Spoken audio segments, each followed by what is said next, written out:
Okay, so welcome to the orchard. We've got 3 fruit trees that have been here for years and years, and one of them I've been working on here is the one you can see over my shoulder there. That is our semi-recumbent apple tree. Over the years you can see the trunk has started to lie down. So I had a fruit tree expert out here and she advised me on some of the larger pieces to cut out, and you can see I've got all of that piled up back there because you can only cut up to 1/3 of the tree at a time, and so she's helping me go ahead and rehabilitate the tree. We're going to be taking off some of these lower branches and allowing this other side to grow out more.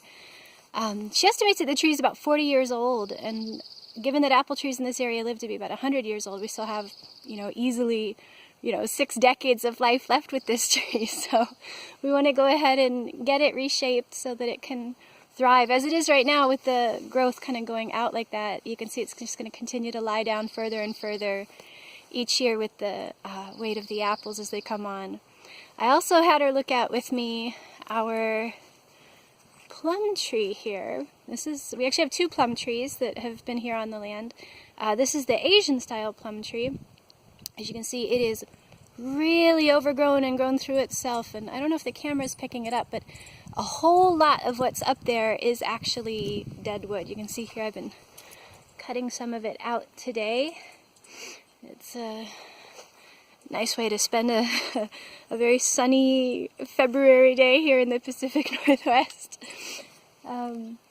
So I'm trying to thin the branches out so that there's just the new growth with the buds, taking out all the gray stuff and dead stuff. Here's some of it here. You can see it's just really, just crumbles. It's just dead, but we'll get all that out so that the good branches that can make some nice fruit have some space for fresh air and sunshine and all that good stuff they need. And then over here, actually, we have our European style plum, which is also adopting something of a semi-recumbent posture. Bonus points for anybody who knows what that reference is from. So I'm actually going to end up having to build some stilts to hold up the various trunks, in addition to pruning it later in the year, cutting out its dead wood and such later on.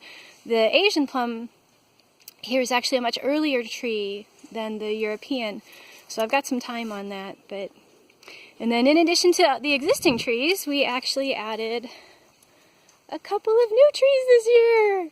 These are our little baby apple trees that we actually just got at Costco as bare root plants, and so they've been potted up to better establish their root systems before they get put in the ground. But they'll actually not go in down here. They're going to go in up in the big pasture this fall after we do some more clearing of the trees up there. So there's the orchard update.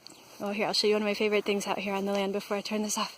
So here's our little bird and squirrel feeder, but check out the beautiful, beautiful growth on there. Isn't that gorgeous? All right, I hope everybody's having a lovely day. That's what's going on out in the forest.